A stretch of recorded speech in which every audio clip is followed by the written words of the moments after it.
Assalamualaikum warahmatullahi wabarakatuh. Perkenalkan, nama saya Aldina Dwi Cihanti dari kelas AB dengan NIM mahasiswa 201251979. Selanjutnya adalah penjelasan langkah-langkah pembuatan tempe. Pertama, masukkan air ke dalam wadah. Treat me like a toy.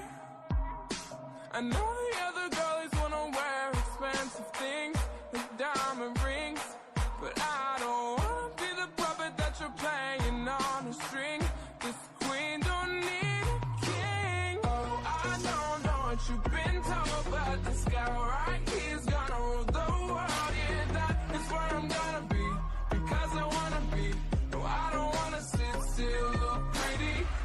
Get off on a 9 to 5 dream, but picket fences and trophy wives. But no, I'm never gonna be, 'cause I don't wanna be.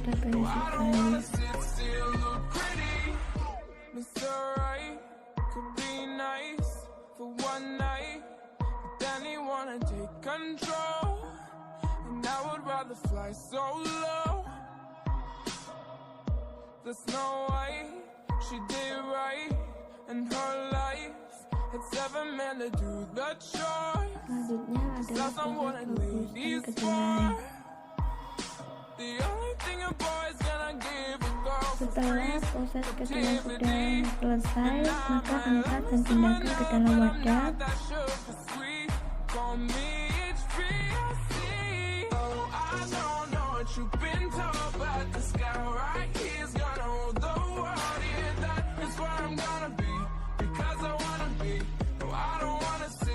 Selanjutnya, potongan kedelai yang tadi dimasukkan ke dalam mesin untuk pemisahan kulitnya.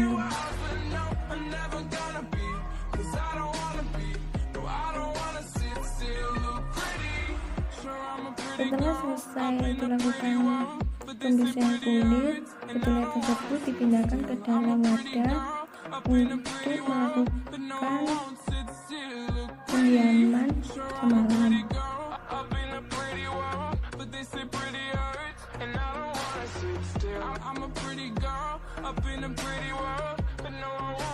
Setelah pendiaman semalam sudah selesai, bersihkan kedelai tersebut dengan air bersih hingga bersih.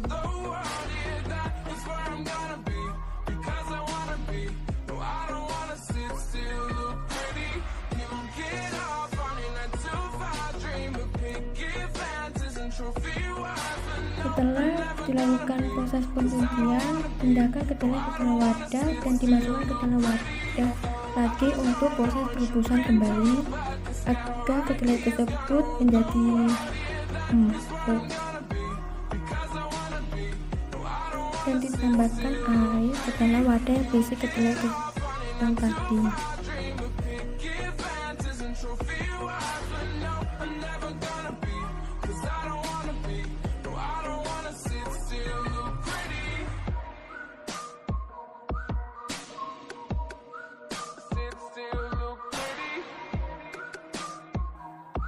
Rebus kembali kedelai tersebut. Setelah kedelai tersebut sudah selesai direbus, maka angkat dan pindahkan kedelai tersebut ke dalam wadah.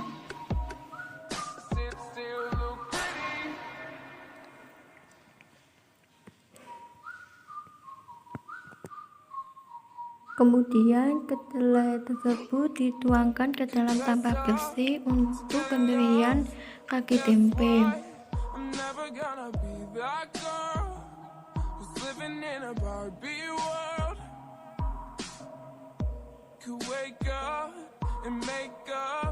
Pemberian kaki tempe dilakukan secara sengaja.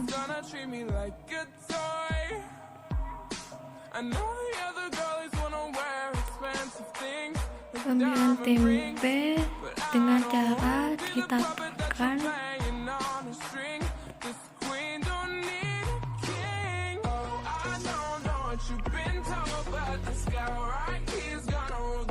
Setelah pemberian tempe sudah dilakukan, maka aduk dan ratakan.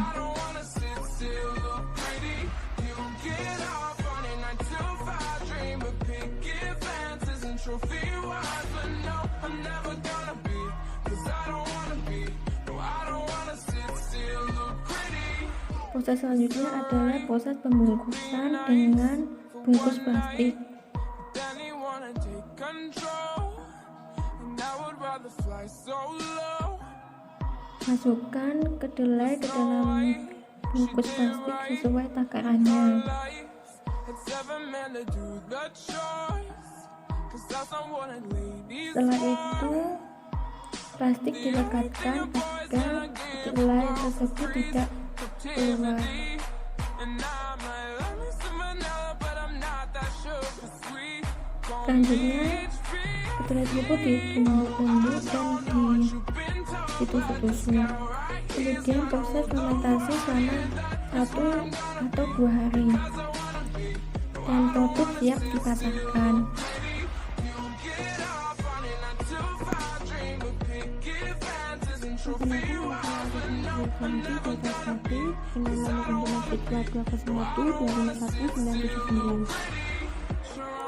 Selanjutnya saya akan menjelaskan tentang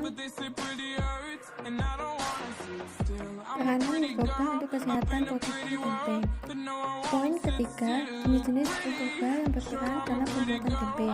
Poin keempat, nama mikropolit yang dihasilkan dalam pembuatan tempe termasuk sekunder atau primer. Poin kelima, manfaat mikroba atau mikropolit yang dihasilkan dalam pembuatan tempe untuk kesehatan.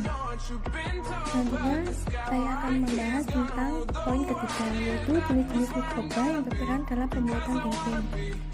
Gambar jamur Rhizopus oryzae bisa dilihat di sisi kiri. Selanjutnya, mikroba organisme yang berperan dalam pembuatan tempe yaitu beberapa jenis kapal Rhizopus seperti Rhizopus oryzae. Jamur Rhizopus oryzae aman dikonsumsi karena tidak menghasilkan toksin dan mampu menghasilkan asam laktat. Jamur Rhizopus oryzae mempunyai kemampuan mengurai lemak kompleks menjadi trigliserida dan asam amino. Selain itu, jamur Rhizopus oryzae mampu menghasilkan protease. Selanjutnya, gambar Rhizopus oligosporus bisa dilihat di sisi kiri. Peranannya yaitu menghasilkan enzim fitase yang memecah fitat, membuat komponen makro pada kedelai dipecah menjadi komponen mikro sehingga tempe lebih mudah dicerna dan zat gizinya lebih mudah terserap. Selanjutnya, Rhizopus oryzae pada industri tempe. Sediaan fermentasi ini secara umum dikenal sebagai ragi tempe. Gambar ragi tempe bisa dilihat di sisi kiri. Ragi tempe perannya sebagai jamur yang tumbuh pada permukaan biji kedelai yang merekatkan biji kedelai yang biasanya berwarna putih karena jamur tersebut menghasilkan enzim-enzim yang mampu merombak senyawa organik kompleks menjadi senyawa yang lebih sederhana, sehingga senyawa tersebut dengan cepat dapat dipergunakan oleh tubuh. Selanjutnya, nama metabolit yang dihasilkan dalam pembuatan tempe termasuk primer atau sekunder.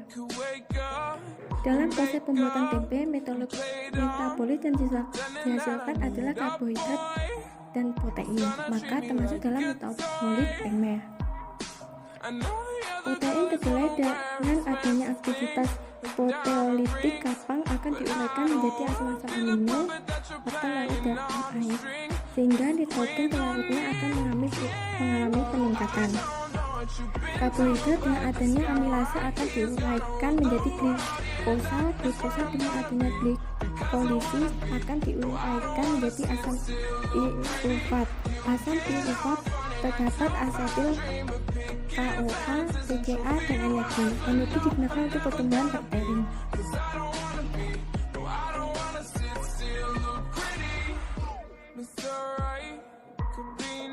Selanjutnya, poin kelima yaitu manfaat mikroba atau metabolit yang dihasilkan dalam pembuatan tempe untuk kesehatan. Berfungsi sebagai probiotik, yaitu berfungsi membentuk lapisan pelindung di usus dan melindungi pencernaan dari bakteri jahat. Yang kedua, membantu menurunkan kadar kolesterol. Yang ketiga, membantu pembentukan protein. Yang keempat, membantu menstabilkan kadar gula darah. Yang kelima, mencegah terjadinya kanker. Terima kasih.